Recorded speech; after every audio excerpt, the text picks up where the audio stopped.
सुनने बैठो वहाँ बोलो मत, केवल कथा को सुनो श्रवण करो, स्मरण करो भगवान के नाम का स्मरण करो मन में। काम क्रोध मधु लोभ सब नाथ नरक के पंथ, जे भजन करही जेहि संत। जब तक भगवान के मंदिर में जाओ, भगवान के सामने, अच्छा हाँ भैया, एक महत्वपूर्ण बात, भगवान की कथा भगवान के सामने सुनना चाहिए। भगवान पर जो अगल बगल होते हैं ना, भगवान उनको अगल ही बगल कर देते हैं कि तुम बगल ही रहो हमारे पास। कि सन्मुख हो जीव मोहि जबहि, जन्म कोटि नासहि तबहि। यानी भगवान के चरण में मन लगाओ। सन्मुख भगवान उसका उद्धार करते हैं जो भगवान के सामने होता है, जो सीधा जिसका संपर्क भगवान के चरण में होता है, भगवान उसी को उतारते हैं। बाकी अगली बगली वाले का ऐसे अगली बगली कर देते हैं, वो जीवन भर अगली बगली करके भटकता ही रहता है। तो भगवान में मन लगाओ, भगवान की कथा में व्यवधान मत पैदा करो। व्यवधान कहते हैं किसको? वहाँ बातचीत मत करो, वहाँ मोबाइल मत चलाओ, मोबाइल स्विच ऑफ करके रखो। जब तक भगवान का कथा चले, स्मरण करो भगवान का, तो भगवान नैया पार कर देती हैं सब भक्तों का। इसमें कोई संशय की बात नहीं है। हमको आपको कौन चलाए? भगवान ही तो चला रहे। अरे अभी 1 मिनट में सोने जाओ, रात भर में आत्मा परमात्मा में मिल गई। ये शरीर किससे? 5 तत्व से मिल करके बना है। किससे?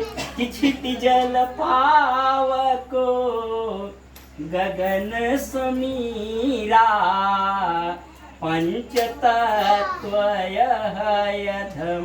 शरीर। छिति माने अग्नि, आकाश, जल, पानी और ये पृथ्वी। ये 5 तत्व से हमारी आपकी शरीर विराजमान है। इसके शरीर के अंदर क्या है? कोई अच्छी चीज नहीं भरी हुई, केवल मल मूत्र भरे हुए हैं बस, और कुछ नहीं है इसके शरीर। और एक जीव बैठा हुआ है। वह जीव इतना छोटा है ना कि आप उसको देख नहीं सकते। वही जीव चल रहा है। जब आकाश में मिल जाता है, जल में मिल जाता है, मिट्टी में मिल जाती है, अग्नि में मिल जाता है, तो यह शरीर क्या हो जाती है? नष्ट हो जाती है और एक जीव छोड़ करके चल देता है। अच्छा, जैसे हम आप पुराने कपड़े को उतार करके बहा देते हैं, फेंक देते हैं, वैसे जब ये जीव शरीर जर्जर हो जाती है, तो ये जीव जो है दूसरे शरीर को जा करके धारण कर लेता। अभी कह दो कि नौजवान कैसे? वो तो नया आदमी। हमारे तुम्हारे लिए वह जो है 20 साल का है, 25 साल का है, 50 साल का है, लेकिन वह जीव के लिए क्या हो गया? वो जर्जर शरीर हो जाती है भैया। जैसे आप गाड़ी का टिकट निकालते हो पटना तक जाने के लिए, देवरिया बलिया तक, काशी प्रयागराज तक, तो जहाँ तक टिकट है यात्रा तो वहीं कर पाओगे ना। इसके बाद प्रयागराज पहुँच गए, पटना पहुँच गए, टीसी काली कोट वाला पूछता है, एक जल्दी खाली करो सीट, ये दूसरे की है। तो आपको उतरना, नहीं उतरोगे। टिकट कटाए हो प्रयागराज इलाहाबाद का और जा रहे हो पटना, तो प्रयागराज में टीसी खड़ा हो जाएगा काली कोट वाला, और सामान एक बैग उठा करके फेंक देगा स्टेशन पर, और तुमको नहीं खाली करोगे तो पुलिस को बुला करके खाली करा देता है। वैसे यह शरीर, ध्यान से सुनिए, वैसे यह शरीर को खाली कराने का काम यमराज के दूत करते हैं। ध्यान दो, यमराज के दूत आते हैं, गरुड़ पुराण की कथा आ जाती है, अभी बताने लगेंगे तो ऐसे कांपने लगोगे। तो यमराज के दूत आते हैं, और जैसे किराए का घर लेते हो, गुप्ता जी का मकान है, हम भाड़े से लिए रह रहे हैं, 1 महीने 11 महीने का एग्रीमेंट हो, तो गुप्ता जी 12वें महीने थोड़ी हमको रहने देंगे। अरे भैया खाली करो, नहीं खाली करेंगे तो गुप्ता जी हमारा अगोना भगोना सिलेंडर पीपल के नीचे रख देंगे। तो वैसे ये शरीर है, आदमी एक किराए का घर है, एक न एक दिन बदलना पड़ेगा। का भरोसा है इस जिंदगी का, साथ देती नहीं ये किसी का। दुनिया की है हकीकत पुरानी, चलते रहना है इसकी रवानी, दम निकल जाएगा आदमी का, क्या भरोसा है इस जिंदगी का। ये जीव जब तक चला रहा है, हम फलाना है, वो पांडे जी है, वो पंडित जी है, ये गुप्ता जी है, वो फलानी है, वो ढेकानी है, लेकिन जब जीव निकल गया तो ये शरीर नश्वरवान हो जाती है। तो ये यमराज के दूत ना, एक किराए का हमारा आपका घर है, हंटर मार मार करके नोच नोच करके इसको खाली करा देते हैं कि चल। और जब ले जाते हैं ना, तो कंकड़ में घसीटते हुए खौलते तेल में जितने तुमने पाप किया है उसको चले अब हो। तो भैया, तो इसलिए भगवान के चरण में चले जाओ। जब भगवान के चरण में जो चला जाता है, भगवान का सुबह शाम पूजा करता है, उसके यमराज पे दूत हंटर नहीं लगाते हैं, प्रेम से ले जाते हैं, कहते हैं भगवान का फल। तो भैया, तो जो है, जो उसकी लड़की कलावती थी ना, ऐसे भगवान की कथा को सुन रही थी और भगवान के प्रसाद को नहीं लिया, भगवान की आरती को नहीं लिया, और सुना कि मेरा पति और मेरे पिता आ रहे हैं, वो दौड़ती हुई चली गई। भगवान ने अपनी माया से दोनों को समुद्र में गायब कर दिया। भगवान की माया में भी बड़ी अनंत है, इनकी माया को कोई पार नहीं सकता है। बिजली जलाते हो, लाइट मैन वाला महीने में बिजली का बिल दे देता है। सूरज हमको प्रकाश देता है तो कोई बिल लेता है, चंद्रमा हमको प्रकाश देता है तो कोई बिल लेता है। और भगवान कैसे कि बिनु पग चलई सुनई बिनु काना, कर बिनु कर मैं करही विधि नाना, आनन रहित सकल रस भोगी, बिनु ज्ञानी वक्ता बड़ जोगी। बिनु पग, भगवान बिना पैर के चलता है, बिना कान के सुनता है, बिना जीभ के स्वाद लेता है। बिनु पग चलहि सुनहि बिनु काना, कर बिन, लेकिन हमसे आपसे कोई पैसा वैसा नहीं लेता है। शरीर दिया है, कोई पैसा ले रहा है भगवान? हमारी आपकी कृपा है कि 2 अगरबत्ती जलाती है तुमके नाम का। ये भी कुछ लोग सोचते हैं कि फालतू खर्चा लगा हुआ है, अपने पीछे 2000, 4000, 50,000 खर्चा हो जाएगा, नहीं तकलीफ होगा। लेकिन भगवान को 2 अगरबत्ती जलाने में सुबह शाम बड़ी तकलीफ होती है। कितने कितने के तो मन में सुन दिया, ये भी साला एक काम बाई कर पड़ा। मोबाइल टीवी से नहीं थक रहे, घूमने फिरने से नहीं थक रहे, सुबह शाम अगरबत्ती से थक जा रहे हैं 5 मिनट के लिए, कि फालतू एक ठकठीना भगवान लगा कर। एक हमारे यहाँ श्रीवास्तव थे, तो अब तो खत्म हो गए, लेखपाल थे। तो हम लोग छोटे छोटे थे, तो श्रीवास्तव के हमारे गाँव हमारे प्रसिद्ध थे आदमी, तो हम लोग उनके यहाँ जाते थे। मतलब बड़ा भाई हमारे गांव के मानिंद आदमी थे।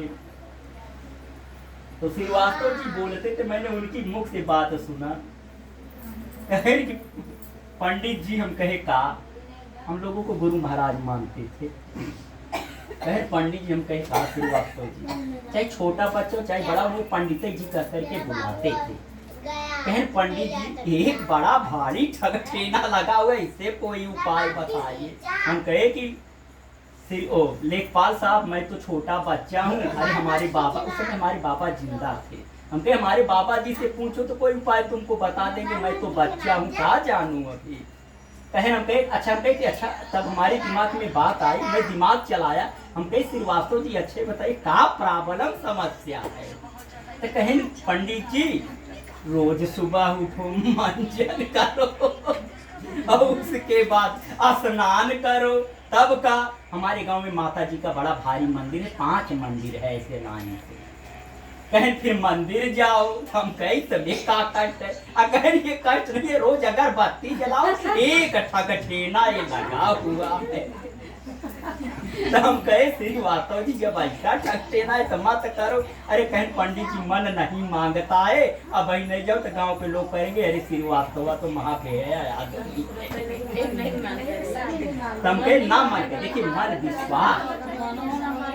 विश्वास ही सब कुछ है, बाकी दिखावा कुछ नहीं। तो भैया वो प्रसाद छोड़ करके भगवान का चली गई अग्नि, भगवान ने उसका अपहरण कर लिया।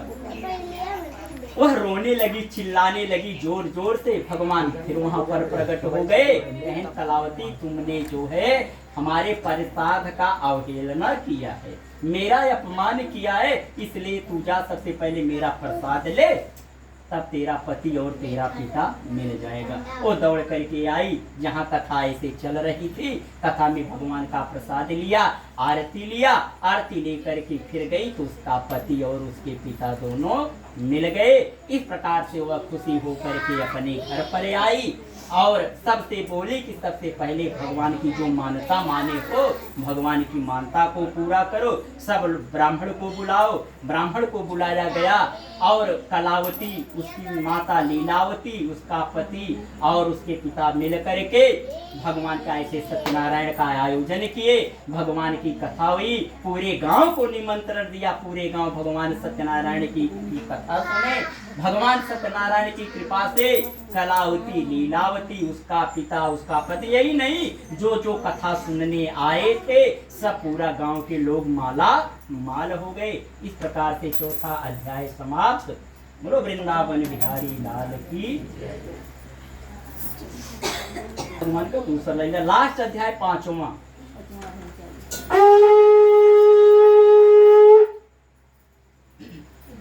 वह शिकार खेलने के लिए वन में गए। वन में जाकर के बहुत से पशु पंछुओं हिरण को मार करके एक वट वृक्ष के नीचे जो है बैठ गए।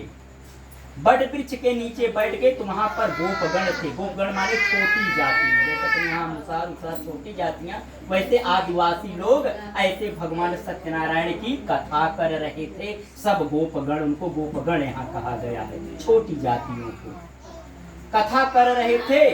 वो भगवान सत्यनारायण की कथा को सुने। राजा अहंकार बस, अरे मैं तो बहुत बड़ा आदमी हूँ, कैसे वहां जाऊं।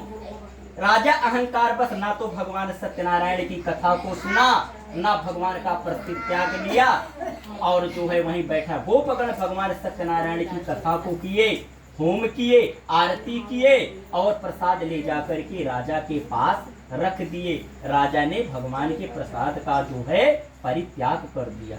भगवान सत्यनारायण अगले दिन फिर वह गोपगण उस नदी के तट पर आए, भगवान सत्यनारायण का कथा सुने और फिर ले जाकर के प्रसाद दिए। लेकिन राजा अहंकार बस भगवान के प्रसाद का परित्याग कर दिया। राजा के 100 पुत्र थे, 100 पुत्र नष्ट हो गए, यानी सब मर गए।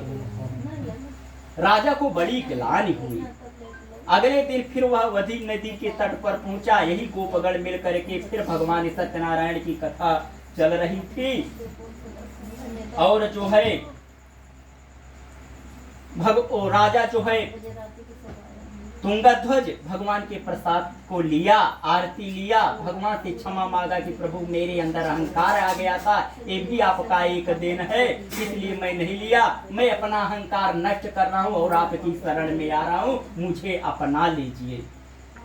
भगवान का प्रसाद लिया। भगवान की कृपा से जो है तुंगध्वज इस लोग उसके 100 पुत्र जिंदा हो गए। जो धन धान्य नष्ट हो गया था सब फिर लौट आया। राजा इस लोक में सुख भोग करके अंत में भगवान के वैकुंठ धाम को गया। आगे देखिए, जो महान प्रकाश संपन्न सदानंद नाम के ब्राह्मण थे वो अगले जन्म में सुदामा नाम के ब्राह्मण हुए और भगवान कृष्ण की सेवा करके वैकुंठ धाम को प्राप्त हुए। जो लकड़हारा, आपने लकड़हारे की कहानी सुना, वो अंत श्रृंगबेरपुर में जन्म लिया। वो हमारे ही यहाँ है श्रृंगबेरपुर, जहाँ भगवान जो है नैया से जो है पार किए थे गंगा जी को। तो वह वही जन्म लिया और जो है राजा बना। जो छोटी जातियां गुहू का राजा हुआ वो। और जब भगवान वन को चले तो श्रृंगबेरपुर पहुंचे और उसके यहाँ एक रात भगवान ने बिताया था उसके राज्य में।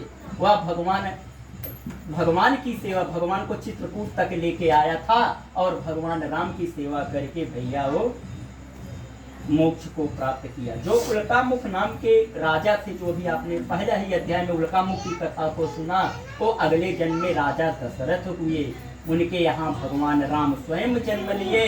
राजा दशरथ जी भगवान की सेवा करके जब भगवान, देखिए भगवान से ऐसा प्रेम करो जैसे राजा दशरथ जी राम से प्रेम करते थे। कैकेयी से बोले, अरे रानी, मछली बिना जल के रह सकती है, लेकिन मैं बिना राम के नहीं रह सकता हूँ। राम जैसे बन को गए, राम राम कही राम कही, राम राम कही राम, राहु चले सुर धाम पुर। यानी राम राम शब्द कहते हुए राजा दशरथी राम के लिए अपना प्राण त्याग दिए। तो भैया भगवान राम की सेवा करके राजा दशरथ जी जो है प्राप्त किए।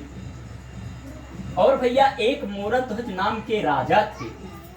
एक दिन भगवान उनकी परीक्षा लेने के लिए मोरध्वज के यहाँ पहुंच गए और अपने, अर्जुन कहते थे मैं बड़ा दानी हूँ, युधिष्ठिर कहते थे मैं बड़ा दानी। अरे कहीं तुमसे ज्यादा भक्त अभी हमारे पड़े हुए हैं। कहीं कहाँ प्रभु, कहीं चलिए हमारे साथ। अर्जुन और युधिष्ठिर दोनों जो है और एक बूढ़ा शेर को लेकर के भगवान तीनों ब्राह्मण का वेश बना करके तुम मोरध्वज के यहाँ पहुंच गए। जब मोरध्वज के यहाँ पहुंच गए, मोरध्वज उनका जो है सेवा किया। अब बोला, आइए ब्राह्मण देव, भोजन करिए, प्रसाद। कहें मैं ऐसे प्रसाद नहीं करूंगा, मेरा जो एक शेर है ना, बहुत बूढ़ा हो चुका है, इसको दांत ओंत नहीं है। कहें कि प्रभु खाता क्या है? कहें मांस खाता है। तो कहें कि प्रभु मैं तो एक धर्मात्मा राजा हूँ, मांस तो दे सकते। कहें नहीं, तो जब मेरा शेर ही फूंका रहेगा तो मैं भी नहीं खाऊंगा। अब राजा मोरध्वज बड़े जो है धर्मनिष्ठ में पड़ गए। तो कहें कि भाई प्रभु किसका मांस खाएगा? कहें जो आपका एक लड़का है तुंगध्व, उसको जो है लेकर के आइए और जो है उसको आरे से चीर करके जो है हमारे बूढ़े शेर को दीजिए, वही खाएगा। लेकिन एक शर्त भी है कि आरा चलाते समय आंसू नहीं गिरना चाहिए। लड़के को बुलाए, वह 5 वर्ष का छोटा सा बालक आया, पिता के चरणों में प्रणाम किया। मोरध्वज जी बोले, बेटा ये जो भूखा शेर है तुम्हारा मांस खाने के लिए आ गया। लड़का बड़ा खुश हुआ। आज का लड़के होते कहते पिताजी पागल होकर हो गए हो, का तुम्हारा दिमाग बरस गए कि हमारा। बड़ा खुश हुआ 5 वर्ष का बालक। कहा, पिताजी मुझे बड़ा सौभाग्य मिला कि पिता के वचनों का आदर करने के लिए, नहीं तो ये शरीर तो मिट्टी में मिल जाएगी पिताजी एक दिन। तो लड़का लेट गया, लेकिन कोई माता अपने पुत्र के ऊपर, देखिए पिता कठोर होता है, माता को ममता होती है, लेकिन माता और पिता में दोनों में अंतर होता है। आप ध्यान दीजिएगा, माता और पिता में अंतर होता है। माता केवल बच्चे की ममता करती है, लेकिन पिता जो है कठोर हो करके वो जो है बच्चे का भविष्य देखता है कि हमारा लड़का किस तरफ जा रहा है। वो भविष्य की तरफ बढ़ करके लड़के से उतना ममता नहीं करता है, उसको आगे बढ़ाना चाहता है। तो कहा ठीक है, आंसू नहीं गिरेगा, माता आंसू नहीं गिराना। लड़के का 2 भाग कर दिया गया। 2 भाग करके एक भाग शेर के सामने दे दिया गया और एक भाग भगवान ने बोला किसको ले जा करके घर के अंदर रख। अच्छा भैया, अंदर रख दिए। अब मैं भोजन करूंगा। तीनों बैठ गए, पत्तल आया, भोजन परोसा गया। कहा एक पत्तल और लगाओ। कहें किसके लिए? कहें अपने पुत्र के लिए। पत्तल पुत्र के लिए भी जो है लगा दिया गया। कहन अब अपने लड़के का नाम लेकर के बुलाओ, अरे आओ अरे आओ। 3 बार भगवान ने बुलाया। भगवान की कृपा से लड़का जो है जिंदा हो गया और आकर के भगवान के साथ प्रसाद को ग्रहण किया। तो वही जो मोरध्वज नाम के राजा थे वो अगले जन्म में राजा मनु हुए और राजा मनु से 2 पुत्र 3 पुत्रियां हुई। समझ गए कि नहीं? 2 पुत्र और 3 पुत्रियां हुई। 2 पुत्र का नाम तो जो भाई भैया इसी से सृष्टि की उपासना। इस प्रकार से सत्यनारायण व्रत कथा का 5वां अध्याय समाप्त। एक बार प्रेम से बोलो सत्यनारायण भगवान की, वृंदावन बिहारी लाल की, आगे बिहारी लाल की। और भैया आगे कह रहे हैं कि भगवान की कथा को सायंकाल सुनना चाहिए। अभी रुके थोड़ा सा। भगवान की कथा सायंकाल को सुनना चाहिए, इससे फल जो है दुगुना मिलता है। ब्राह्मण को जो है दक्षिणा दे करके विदाई करके, ब्राह्मण अगर ना खाता हो तो उसको सीधा दे दीजिए और भगवान का भजन करिए, नित्य गाना करिए, बंद बंधाओं के साथ भोजन करिए। और जो भक्तगण भगवान की कथा को सुने वो जो है भगवान का प्रसाद लेकर के अपने घर को जाए और मन में कहते हुए का सबको एक बार प्रेम से भगवान का भजन करके इसके बाद गोविंद जय जय गोपाल जय जय गोविंद जय जय गोपाल जय जय राधा रमण हरि गोविंद जय जय राधा रमण गोविंद जय श्री कृष्ण गोविंद हरे मुरारे